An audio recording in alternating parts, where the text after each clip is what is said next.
Okay, welcome to week 2 of Composition 112. I'm glad you're here once again. Andrea's here. I'm here. We wish more students would come, but we're good as a team. So I wanted to review a few things based on your grades from last week. Then I'll review what to do this week and where you can find the material that you need. And then we'll go into how to build an essay, which I think is one of the most important um, lessons that we'll learn. So the first thing I wanted to look at were the discussions. I was a little disappointed that so many people did not get full credit. And so then I think there's a problem with the understanding of the expectations. And I was very lucky that one of your peers called today and kind of explained why he didn't understand the discussion post requirements. And the reason is he's taking creative mind at the same time, not creative mind, critical thinking and problem solving at the same time that he's taking English. And if you've taken critical thinking or you're taking it now, there is only one discussion every week. Well, in every other course I've taught at DeVry, there are 2 discussions a week. So that's what this class asks for, 2 discussions a week. Last week you had 2 discussions. One was the brand of you. And I just want to look at what you might have been doing wrong in terms of your posting requirements, quality, and quantity. So I just isolated my own posts. The first thing you want to do is you want to make sure that you're posting by Wednesday every week. Now, I know I prepare for the week coming up on a Saturday, so I know already I have a post in there waiting for you, so you're not the first person to post on a Sunday.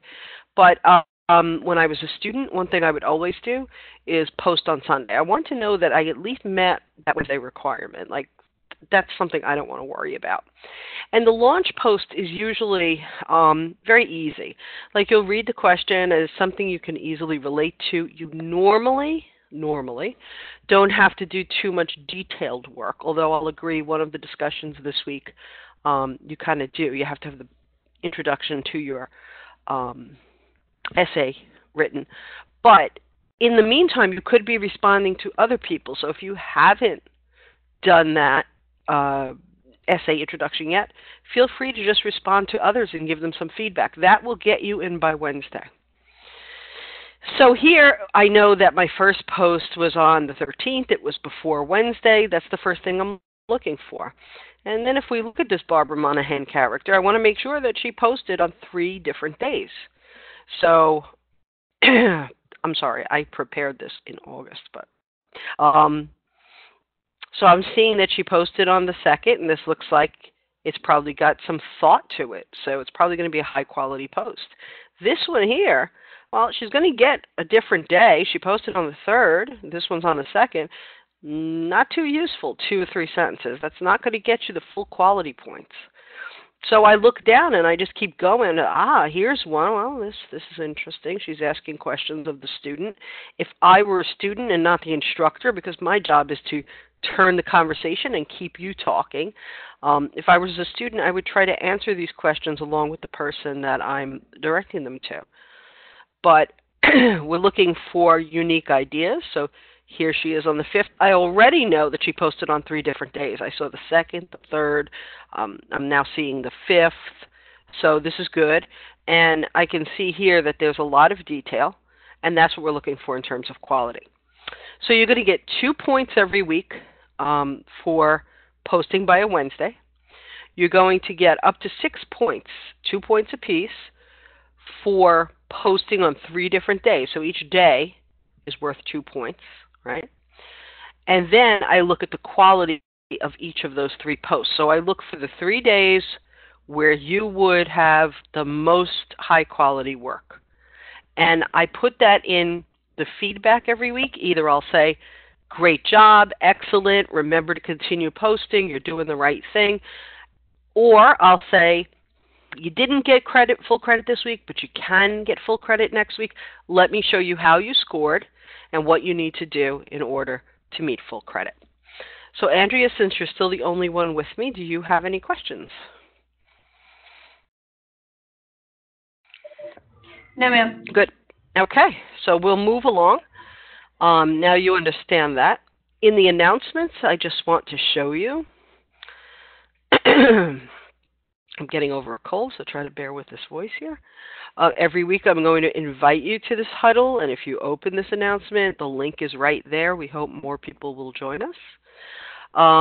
There's a recording every week of the huddle. If you click on that, it brings you to this little, I think it's cool little book. The book will take you to the website where I keep these videos, audios housed. And if you click it and you click right on this blue arrow, you will be able to access the YouTube copy of this huddle session. You can even preview huddle sessions. These, obviously, we're doing week 2 now, and we have yet to do weeks 3, 4, and 5. But what you can do is you can look at some older huddles that I've done. So if you can't make the meeting and you want to try to get ahead, you may want to look at these recordings. Tonight, after I download this recording and then upload it to YouTube, I will replace the old one with this one. But you can get a head start looking at things throughout the whole course. So this book is handy. And you have all your huddle sessions if you're not able to come and attend live. I also want to point out that when I'm done with the grading each week, you will be notified via the announcements that the grading has been completed. And you see that up here. I just finished grading everything. I normally start out with your discussions first, and then I work on the assignments because they are labor intensive, and it takes me a little time to get through them. I really do look at them. Any questions on that, Andrea? You could just click on the chat and tell me. No, ma'am. I think somebody else is on here also. That's great. So let's see who they are. Hey, hi, Joshua. I could see your audio is not on, but you can certainly interact through the chat or, through the chat. And if you have any questions, if you can get your audio working, that's great. So let's look at this week. So we go into Module 2. And right down here, we have the profile essay. I don't want you to have any questions about this, and I want you to reach out to me if you do have questions. It's really important. I'm very accessible. And if you get my voicemail, feel free to leave a message. If you prefer to text me, you can certainly do that. Joshua asks, what are we looking at? Okay, Josh. So this week we're looking at, I'll go back and do it again. I'm looking at Module 2 because we're in our second week. Shaping Interest and Profiling Subject. And I went down to the assignment, which is the profile essay. Okay? So when I click on that, it opens up and tells me, oh, okay, here's what I have to do for the week. So last week, you should have handed in a profile planning sheet, kind of a proposed topic, what you want to write about, why it's important to you, etc.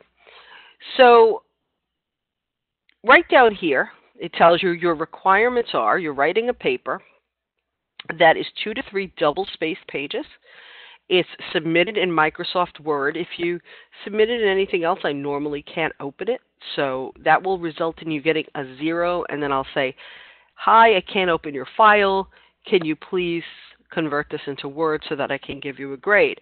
So if you submit something and it's a 0, don't think that that 0 is going to stay. There's normally, I'll start a conversation with you to find out what's going on. Josh, you got your audio working?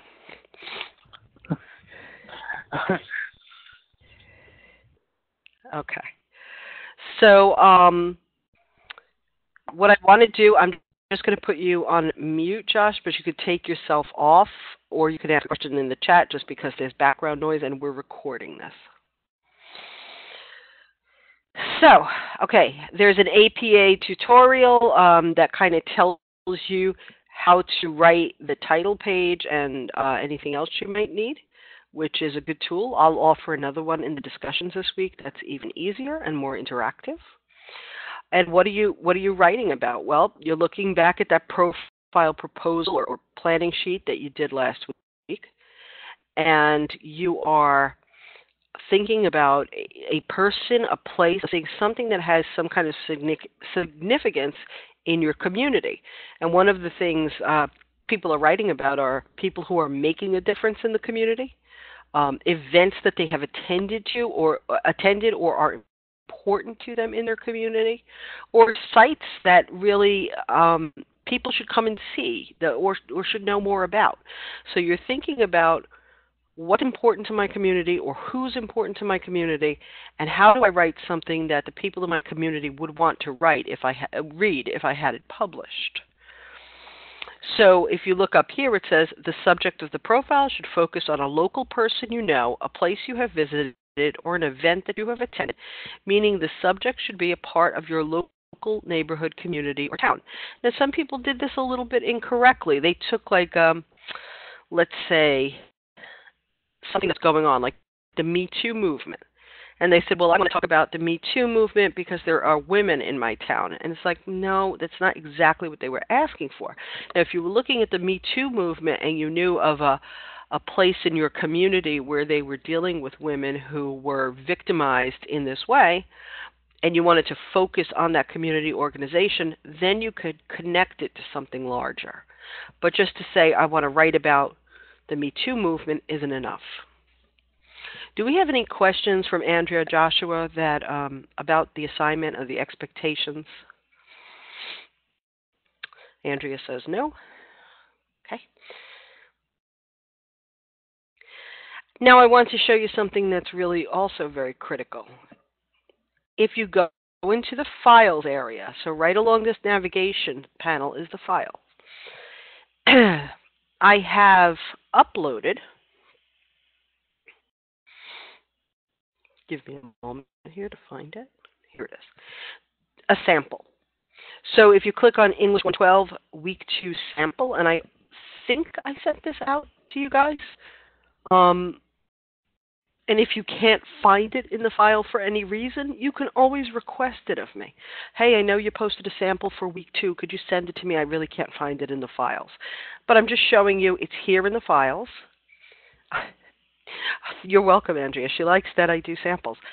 It definitely helps. Yeah.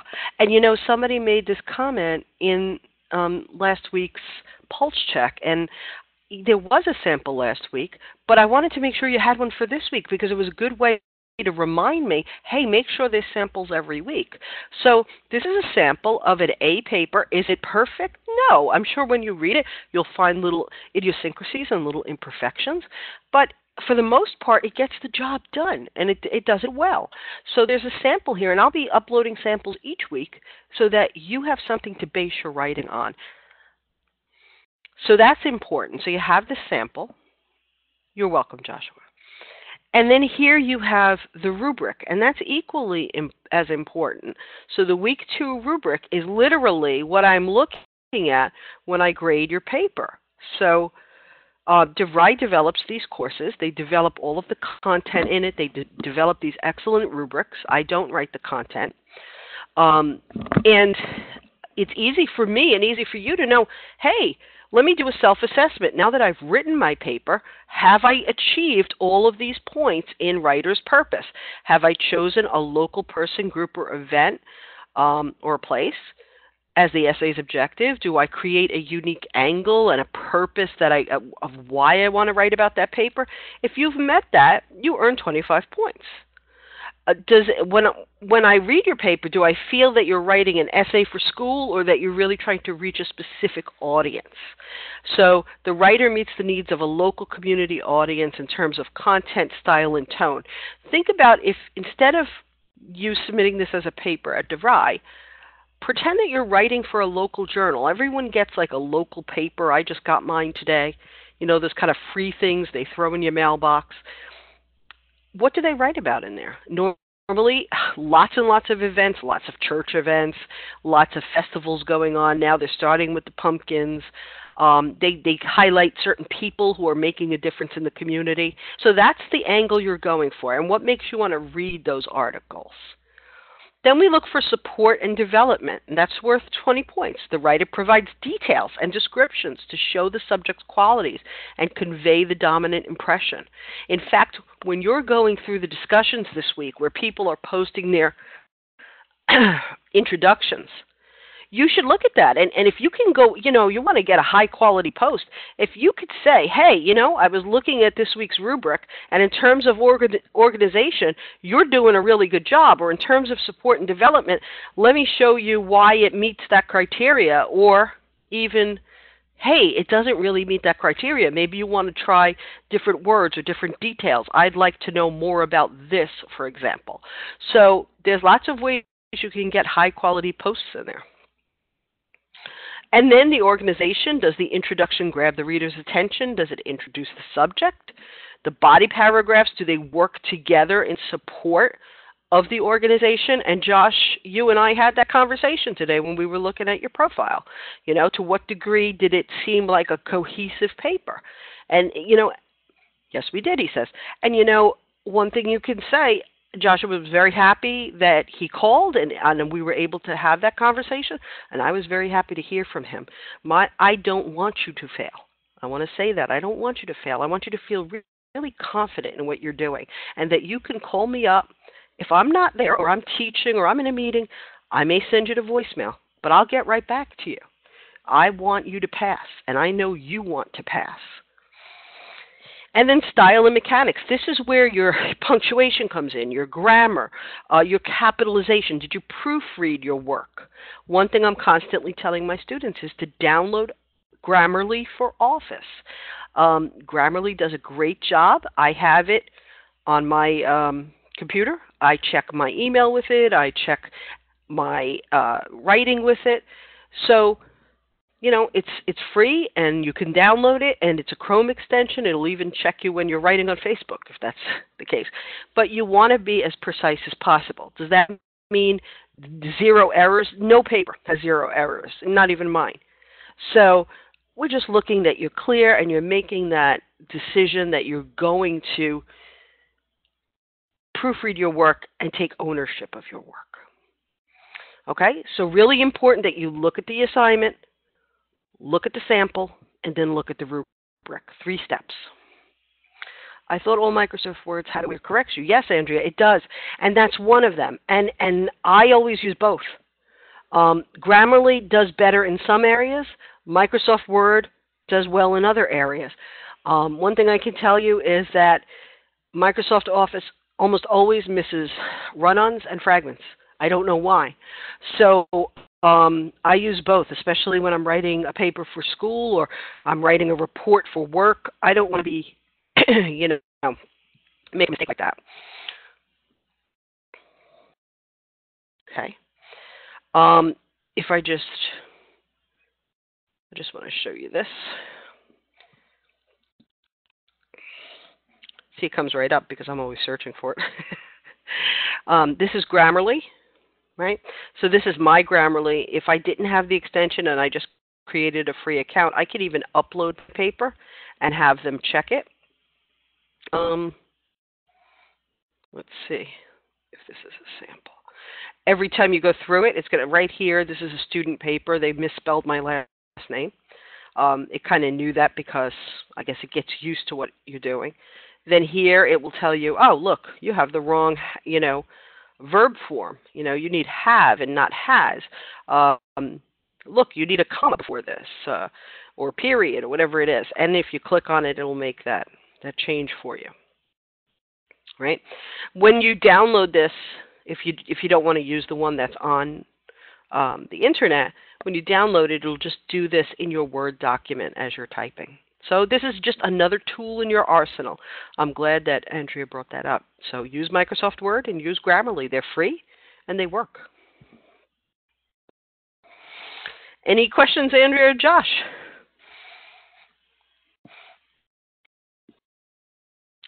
Andrea says no. Okay. So what you're looking at is Nearpod. Now, good. There were 2 of you here so far. So here's what I suggest you do. Open up your browser like I just did. Open up to another tab on top, or you can use your phone if you have another device handy, and log into Nearpod, Nearpod. And then at the top it'll say join, and it'll ask you for a code, and the code is right up there, KFJZW.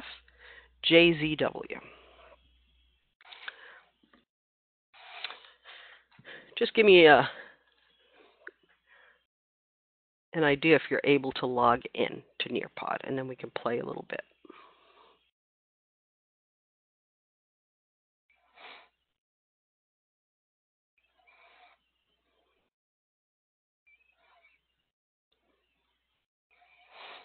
Andrea says she's got a slow phone. Well, we'll wait for you.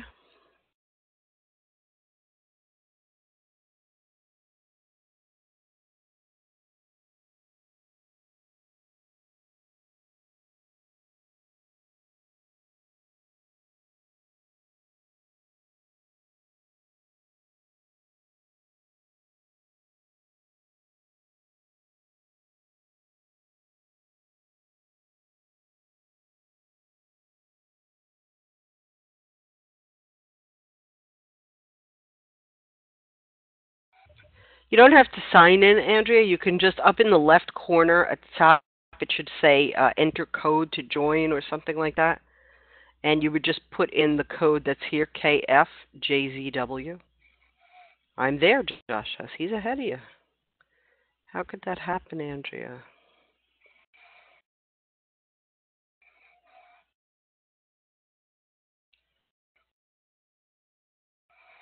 I see you're in there, Josh. Well, my ammo. Well, yeah, I wish you were here to help Andrea get in on her slow phone.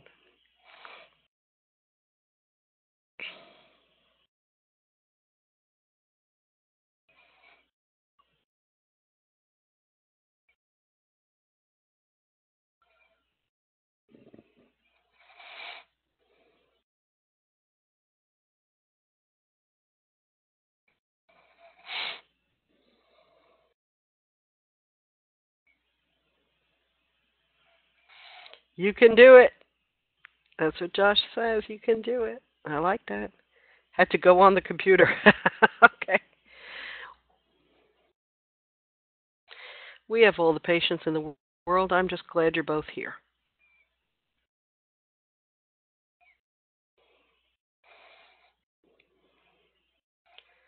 Josh says he can wait. Okay.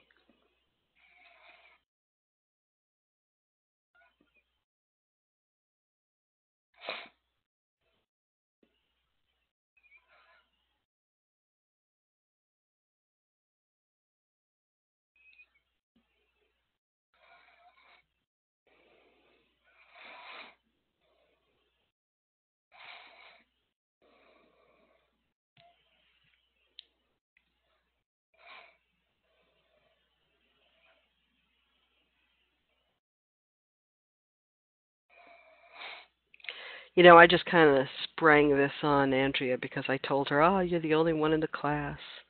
You don't have to log into Nearpod. We'll just go through it because it's really for interaction. And now look.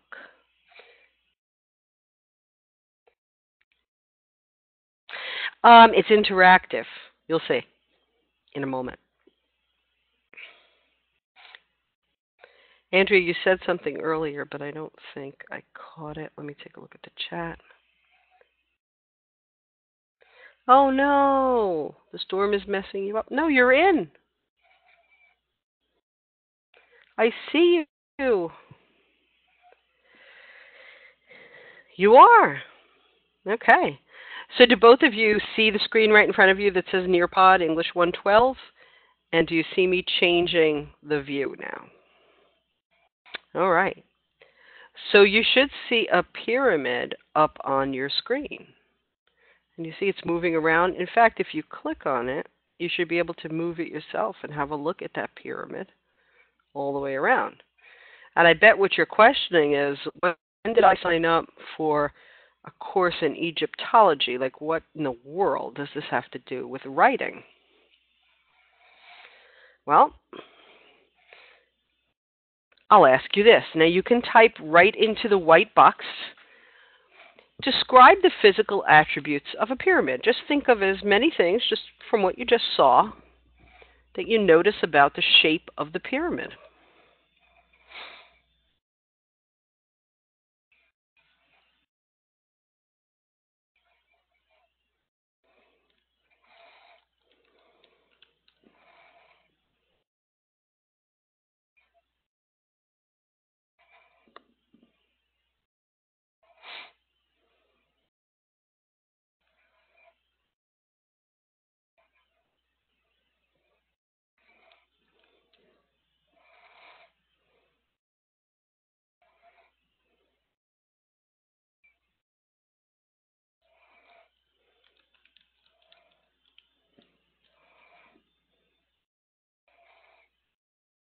Mhm.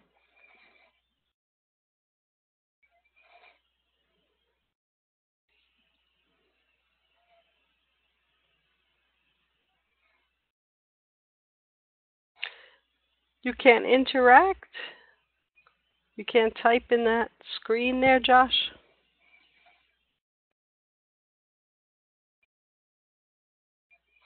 Okay. If you can't interact, you can. Oh man, you can certainly, do audio if you want. You could just take yourself off mute when you want to participate. Sorry that didn't work for you. So it's triangular. It's green in that particular iteration of it. Um, but I want to take a look at how. Whoa, wait a second. How what? How did it get into this shape? Well, this is the shape of an introduction. An introduction, when you're writing your assignment, is, or I should say when you're writing an essay, is in the shape of an inverted pyramid with a very broad base and a very fine point. Okay? We're talking about introductions only. So what do I mean by that? Are you able to hear this? Yes. Oh, you can actually hear me. Oh, I can hear you, yeah. Mm-hmm. Oh, okay. I didn't know that I was able to do that. All right, please continue. Okay.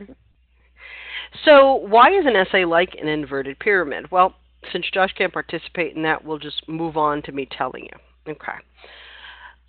At the very base, when I read your first sentence, I should kind of not know where you're going with this, I should kind of have an idea. Maybe somebody is talking about, we'll go back to the Me Too movement, for example, and they tell us there's a movement afoot that's dealing with female victims of sexual crimes called the Me Too movement. That's a very broad statement.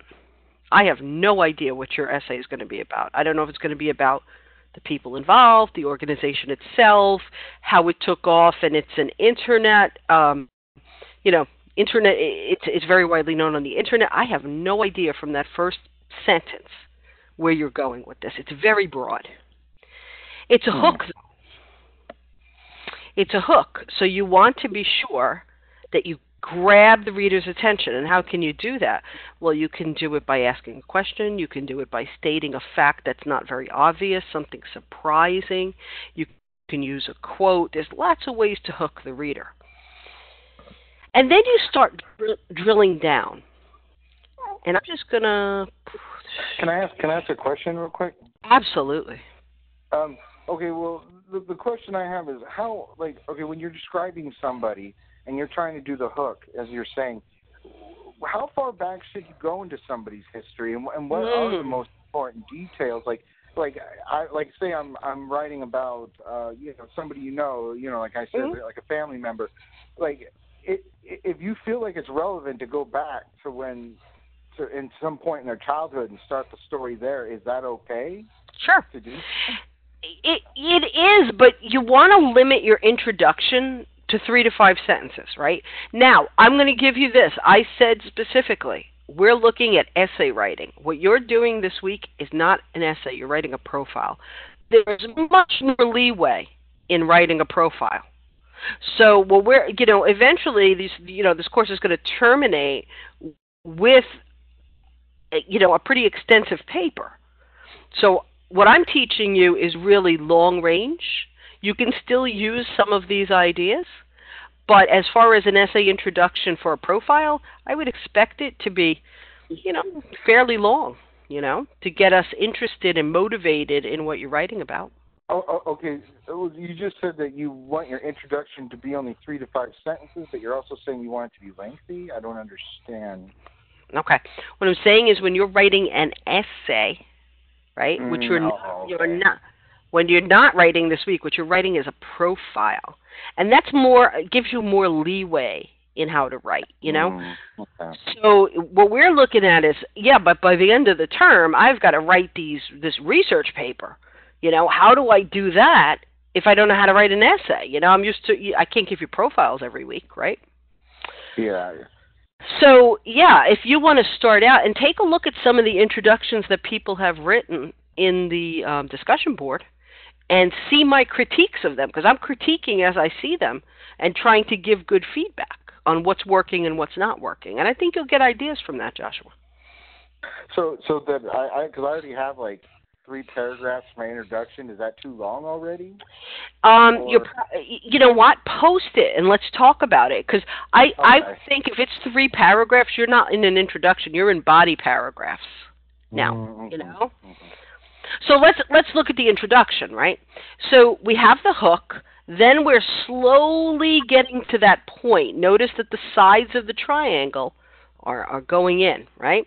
Then we get general information, introduce the topic, and give background information, but don't give away specific details.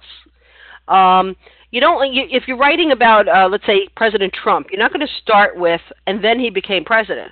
You want to try to, kind of save that. Yes, we all know by now, but, you don't want to start out and give away the details. So if you're writing about a person Joshua, maybe you don't want to tell us right in the introduction.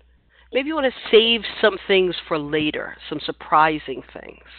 And that is what I want to do, but and that's the art of writing, is having that beginning part and having up to that favorite part. How do we fill all that part in? And that's where I'm having the a little bit of an issue, because the creativity is not coming as far as I want to do it from when he was a child, and I want to do when he goes up to the Navy, and I want that to be a section of the paper is what I want to do.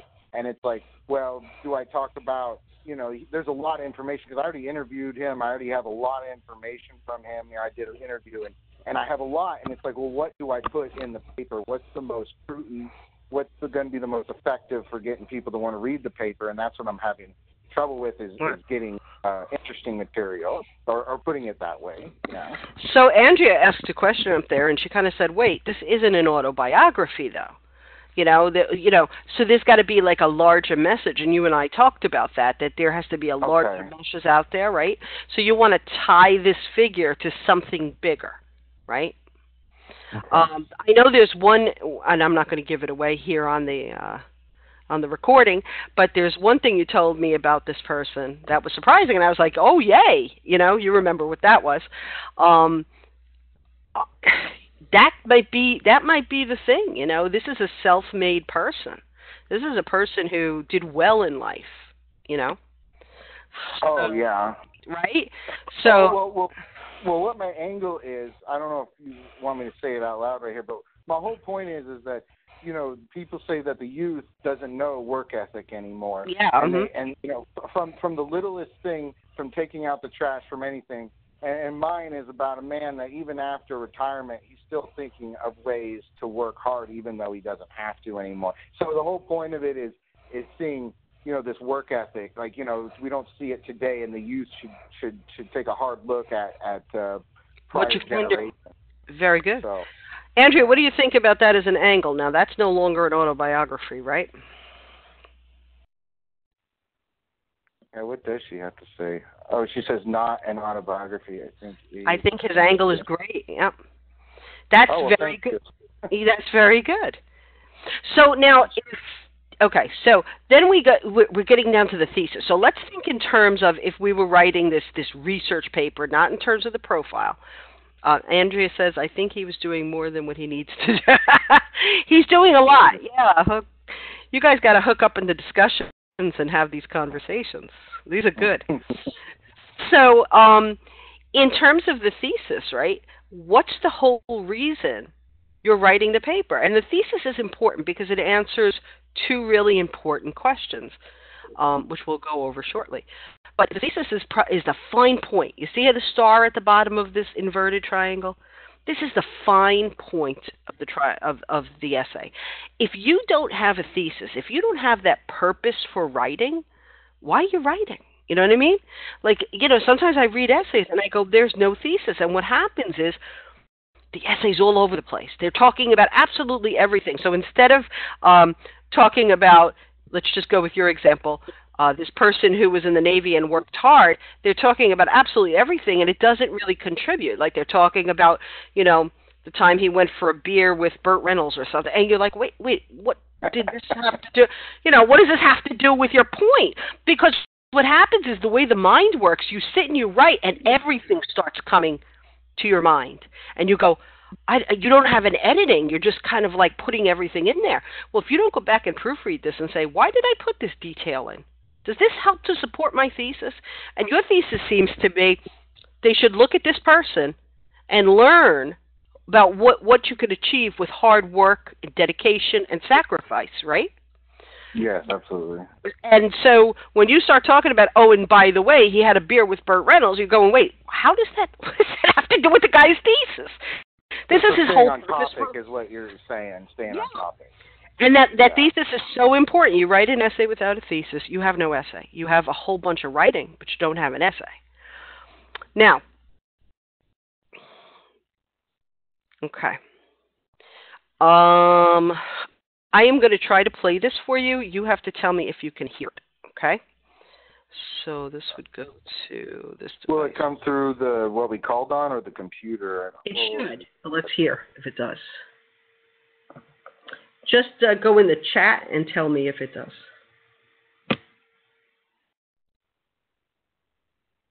Is it playing sound? The beginning of your essay should happen with a big bang. Yeah, I can hear it. You're creating your own little universe with your essay. How about you, Andrea? You're inviting the masses to crawl out of their primordial ooze and evolve their way of Just know that we can't hear you because it's very loud, but we can hear you. If you begin with just a whimper, no one's going to want to come along for the ride. There are as many ways to open your essay as there are to cook an egg or skin a cat.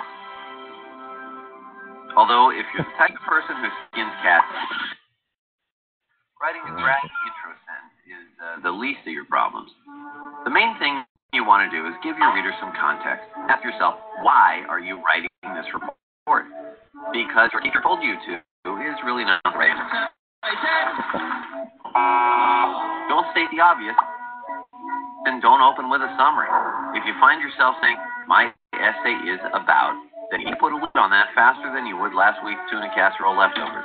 You should show us what your essay is about, not tell us. How do you show what your essay is about? Well, it's simple. In theory, just make a connection to a larger event. Can you relate the past to something modern? Yeah, like that. It's like bringing old-fashioned back in style. There's always some way to make it work. Most importantly, have fun with it. Quote a song. Include some dialogue. Make a witty pop culture reference. Tell an anecdote. Just make sure it's relevant. Unlike those first 5 minutes of every Simpsons episode that really have nothing to do with what comes next. Make sure to keep it universal. Don't talk about anything too obscure, like this. Or too old, like this. You want something that both your teacher and your classmates can appreciate, like this. In fact, think of your intro as you explaining to your best friend why they should read your essay. Sell it, baby. Just make sure to take the slang out. So that's our big. And see, that's what I was worried about, is I had to write a paper for critical thinking, and I was worried that when I was putting in witty humor and stuff that it wasn't professional, it wasn't whatever, but when I got my score back, I got a perfect on the paper. Oh, so, great. So that's why I was like, I guess I was allowed to put in, but this just told me that no, that's something you should be doing. You should be making things appropriately, like a little joke in there that has context to what you're writing about. So that does make me feel better knowing that. So. Yeah, and again, it's knowing why you're writing the paper. So depends on the audience. Andrea says that's true. If I'm writing a research paper, then I definitely would stay away from the jokes, right? But if I'm writing a profile essay, which again gives me a little bit more loose writing, you don't write an essay or read an essay the way you'd read something in Time magazine or in Cosmopolitan, or they don't write like that. So the profile, is it an essay? In a loose sense of the word, right? So it's much looser, and if you were throwing in some jokes, or you started with a joke, that's fine, right? If you're joking all the way through, maybe, too much of a good thing. So you can start with something witty. You can start with a quote. Maybe there's a quote from the person that we were talking about, Josh, that he says all the time, like something that he lives by. That might be the way to open up the essay. Like, yeah, he always says this, you know. But should it be the first line, or can I? Because actually, I do. Actually, I did just that in my introduction. You're almost calling it. You're almost reading my essay out loud right now. Wow, I haven't seen it. You know, but no, I know I haven't. I need to turn it in. I know I got like. No, I'm just saying I'm doing pretty good. Going over it, but you know that's what I did. I put a quote in there. But my question is, when you're quoting somebody in a paper, do you just have to put it in quotations, or is there more to it than that?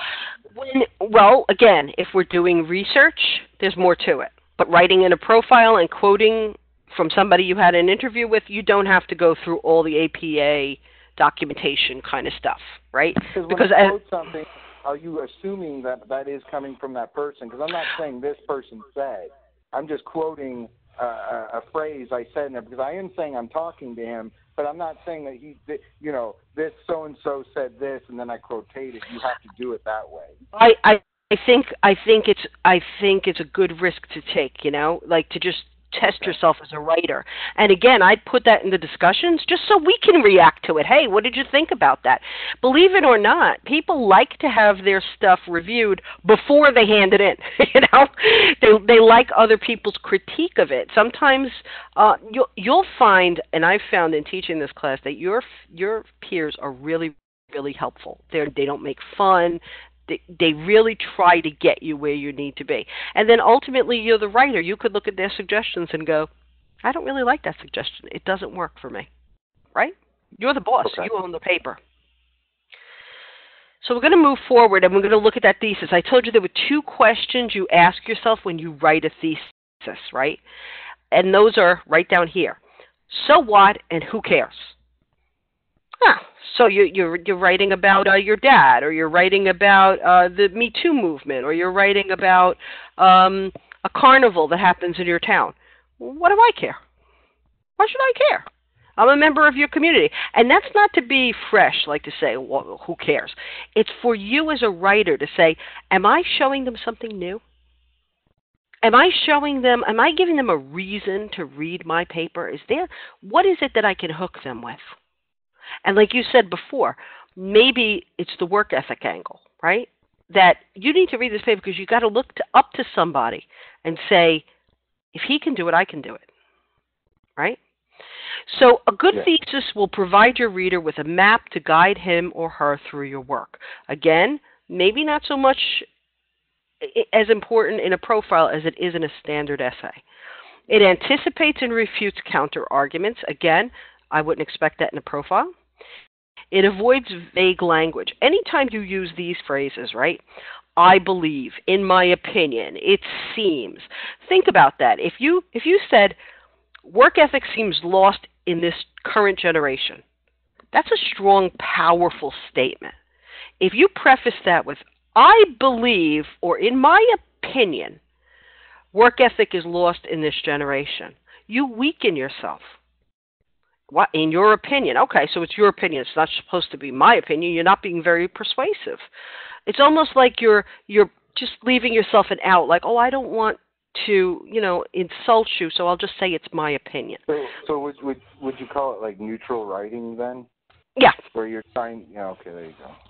And you're trying to be a powerful writer. If the whole essay is what you believe, the whole profile is what you believe, why do you need to state it? But like I said, work ethic is lost in this generation. Powerful. You've made a statement. You put in front of it, in my opinion. Well, you're kind of weakening that. Just come out and say it.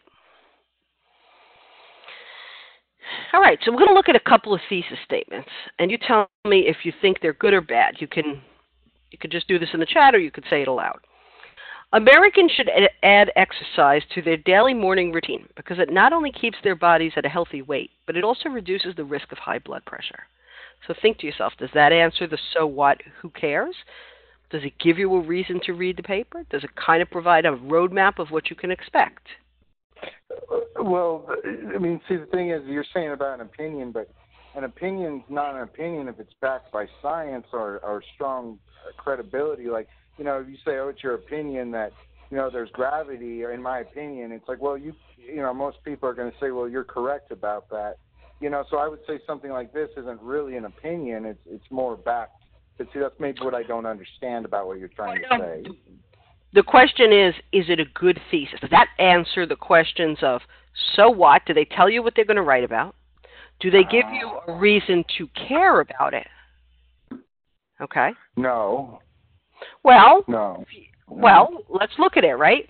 Healthy weight, high blood pressure. Aren't people concerned about that? Yeah, but it's a cliche comment. There's nothing here that would make. I mean, what makes it different than all the other high blood pressure articles? Right, but I have to look at it. Does it meet that criteria?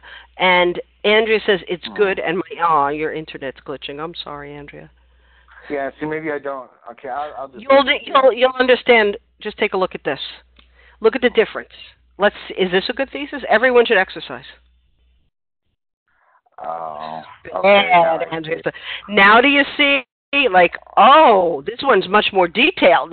But you're right, that seems cliche. Everyone's like, how could I breathe life into this subject? You're right. Does this get the job done? It does. Is it particularly interesting? Not really. Not really. If you told me something like reducing your weight and reducing high blood pressure would automatically make you, I don't know,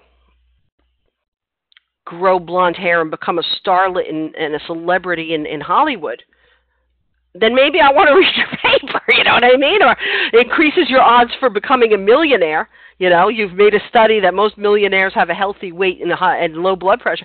Then maybe I want to read your essay and find out more about it. That's interesting. No one's ever published that before. So you're right, but this does the job. Let's take a look at another one. I'm going to go here. Reading can develop a child's analytical mind. Andrea, what do you think? She says bad. I mean, it's not very interesting, but it is telling you what it's going to be about. Okay. I mean, it is. I mean, it's very bare bones, but reading can develop a child's analytical mind. And if there's a lady that's like, hey, I'm interested in that, she might want to read that just based on that. But it's not very meaty. That's what it is. Yeah. All right, wait a second. Let's see this one. Reading develops a child's mind by fostering comprehension skills, increasing vocabulary, and exposing them to new worlds they may not otherwise encounter. Which one do you like better? Yeah, because this one's a little more descriptive, has more context to it, yeah. So you see that they're saying the same thing, the analytical mind, but instead of saying analytical mind, they're kind of explaining what the analytical mind is. Just saying analytical mind, what does that mean? So that's what you're looking for in terms of your thesis. And, if you walk away saying, I'm still uncomfortable with the thesis, I'm not sure if I get it, the fact is that you're questioning it. And that's where you want to be. You want to be thinking about, did I write a good thesis? Because if you don't know the question to ask yourself, how could you possibly evaluate it? Right? So that's your thesis. Now let's look at body paragraphs just to make you hungry, right? You want to think of the introduction as an inverted pyramid, and body paragraphs are kind of in the shape of a hamburger. They normally start out with a topic sentence. The topic sentence can be anywhere in the paragraph, but if you're the kind of writer who is really disorganized, like you write and you're not sure if your paragraph is cohesive, it seems to be going in different directions, you may want to keep it right at the top, right? So in your essay, you might say, let's say your first paragraph after the introduction about this gentleman you're writing about, that you say, Jim Smith, I'll give him a name, began his life living in a cardboard box, right? So now I know that that whole paragraph is going to be about how poor this individual was, right? Or you wouldn't have written that topic sentence. Just like if you said, Jim Smith was born with a silver spoon in his mouth. Well, now I'm going to get his background. But once you start going into things like what he did when he was 25, you need a new paragraph because we're still thinking of him being born with the silver spoon in his mouth. You know, there's got to be a continuation of his life story. Next, he joined the Navy, you know, after you have described his early upbringing. Next, he, as a boy of, 17, he joined the Navy. Then we're going to hear only Navy stories. If you're going to tell us that he married somebody while he was in the Navy, what does that have to do with him being in the Navy? Unless he met her on the ship, right? So if you're dealing with the Navy, everything in that paragraph should deal with that particular point in time. Make sense? Yes. Okay, so you're going to get a topic sentence, you're going to explain, you're going to describe, you may want to give an example, and then you kind of tie it back, you know. This showed how maybe he was born in the cardboard box, but by the time he was 10, he already had his own lemonade stand and had bought his bike, you know, his first bike. And so you tie it back to that theme of this shows how the young lad was being so industrious already at an early age. Is this for a paragraph or for all of them? It's for every single paragraph should look like that. You know, every paragraph. Okay? This is something students do not do enough of. And I say that transitions either come naturally or they don't.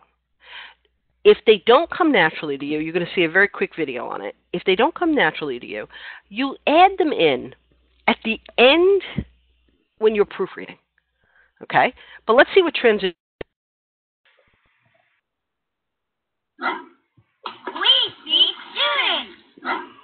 Transitions, a la schmuck, not the contact lens. You've probably spoken to someone at one time or another who didn't use transition in their speech. It likely sounded something like this. I love hot dogs. Do you swim? Flowers are pretty, aren't they? How many pets do you have? I have to go to the bathroom.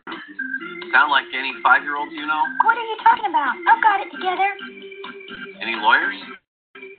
There may actually be some link between all these thoughts, but the world will never know, because that guy failed to use transitions.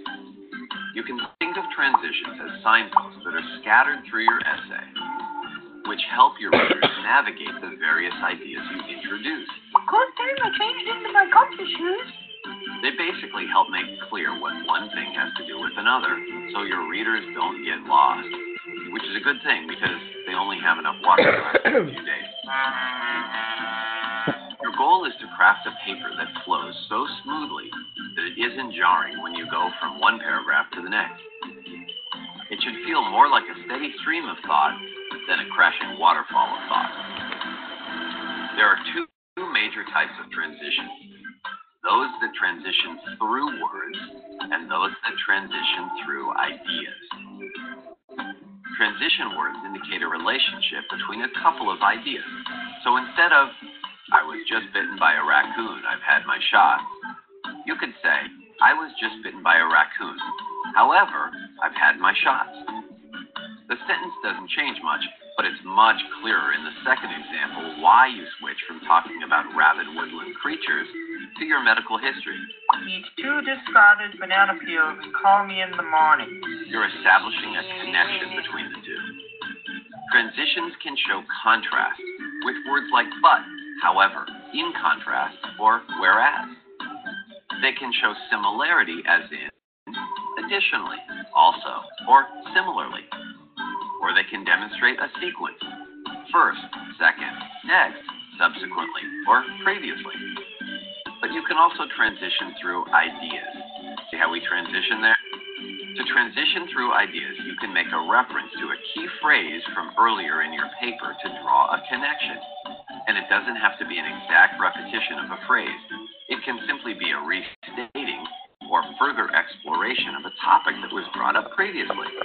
For example, if you mention in paragraph 2 that cats and dogs are capable of feeling emotion, This is my sad face, if you can believe it. and then in paragraph 3 you talk about what a crime it is to abuse animals, you've created a transition. Oi, my kishkas.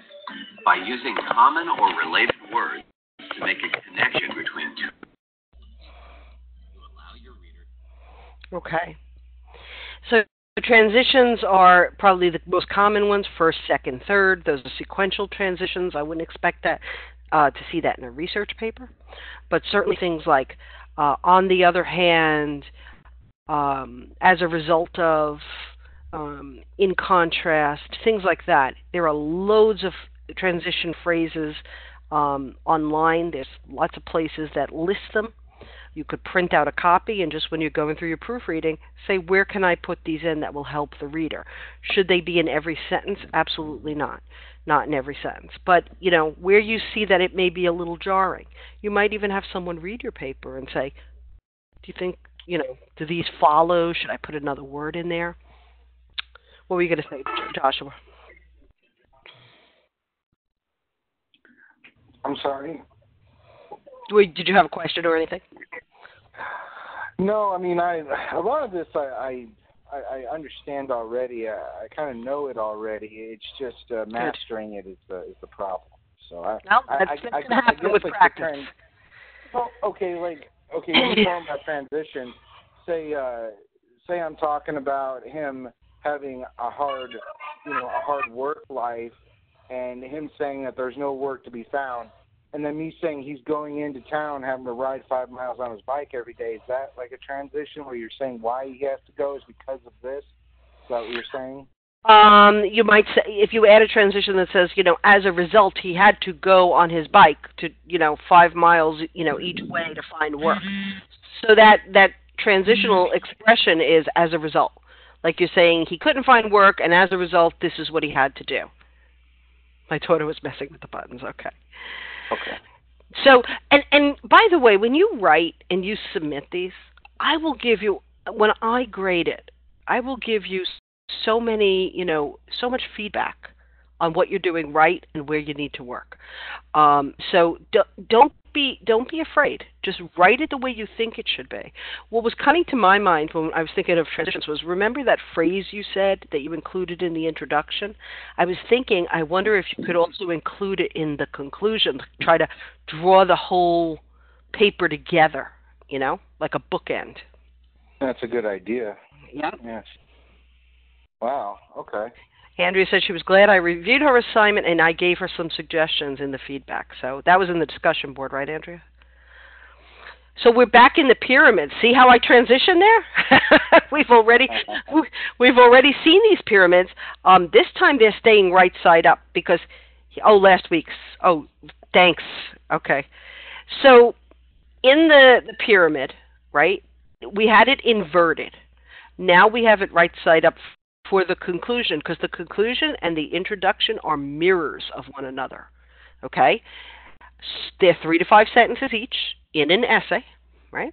But you're going to start with the most specific thing at the top, right? Because that's where your thesis was before. So you're going to restate your thesis in a meaningful way. You don't have to restate it word for word. You can kind of put it, summarize it, put it in other words. You're going to give a summary of the arguments you've made in the paper or a summary of the details that you covered. And then I like to think of the general statement as you leave your audience thinking about a larger issue. Think about, how they can walk away from your essay and go, wow, that's something. We read an essay in class I was teaching today, and it was called If I Were the Devil, and it was written in 1965. If you look it up, if you read it, you will think that he's talking about 2018, right? Because we've had these same problems for so long, and the students were convinced, they said, this is old, this is from like 1985, and it turned out to be from 65. And the way he ends it, he talks about how the whole, world is, it looks like the devil has created the world and is ruining it. And he says, if I were the devil, after he talks about drug addiction and a lack of education and not being able to rely on the church or things like that, or things having no meaning, he then goes to the end, and his last statement was, if I were the devil, I would just keep doing what I'm doing now. And the students were blown away because they said, my God, that is so powerful. Like this was written, in 65, and it relates to us today. And he's, the words, the way he left us thinking. Sounds right, Andrea says. It's really a fast read if you can ever, take a look at that. But it's a way to just leave them thinking. They were just blown away by that last statement. So you think about, how can I do that? How can I build that in? And I agree with Joshua. Taking this all in, you kind of understand it at an academic level, but applying it and really making this happen in your paper, that's a little tougher, isn't it? But start small. Set a goal for yourself. This time I'm going to work on my thesis. Next time I'm going to work on my conclusion. Give yourself little goals that you can meet. So this would have been a little game we played where you could fit all these things in. But just to tie up what we talked about today, an introduction is shaped like the inverted pyramid. A topic sentence dictates the main idea of the paragraph. When you're at a thesis statement, you should ask yourself, so what, who cares? Did I do that? Answer those questions. In a conclusion, the thesis is restated. A good conclusion looks like a pyramid, not an inverted one. Transition words connects ideas and paragraphs, and body paragraphs include examples and explanations. So we went through all of that. Do you guys have any other questions? No, but I figured out I'm able to interact with it now. Oh, great. Okay. I don't know what the problem was, but now I'm able to do it. Too bad there's not more people. We could have played this game. Yeah, it would have been fun. It would have been fun. But maybe we'll get people to come in next week. Who knows? Everyone's very busy and they have different schedules. So, for both of you, I just want you to know that this week you only have to post twice to each discussion. So, Josh, 4 times in total, 2 and 2. And you're done. This will count as your first post for the week, or as one of your posts if you've already started. Okay. Well, my question for that is that, okay, we have 2 discussions. So yep. In total, without coming to this class, you would have 4 posts. I mean, 6 posts. I'm sorry, 6 posts. 3 and 3. So with this, I only have to do 4 posts now. That's correct. Technically. Or 2 for each one now. Okay, so it counts 1 for each one. All right, sorry, I know it sounds like a dumb question. So if you had you posted to either one yet? Did you post to either one? I haven't posted to you at all. No, okay. I'm going to be. That's why I'm like, let's get off here soon because I gotta do this. So. Well, here's my suggestion. My suggestion is, so this counts as your Wednesday post. So you're done as far as meeting the requirement of posting by Wednesday. This does it for you, right?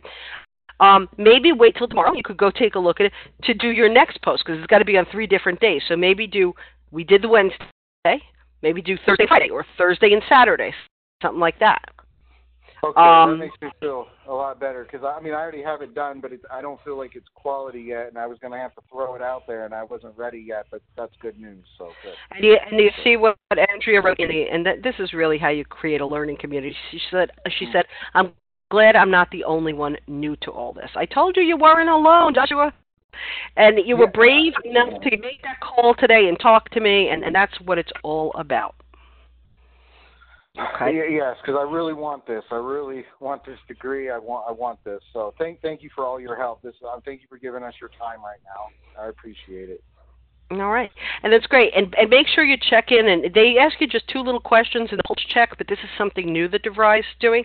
So if you want to do anything tonight, maybe take that pulse check that asks how you're doing, is the course going well, and it helps them to get more information on feedback on the class.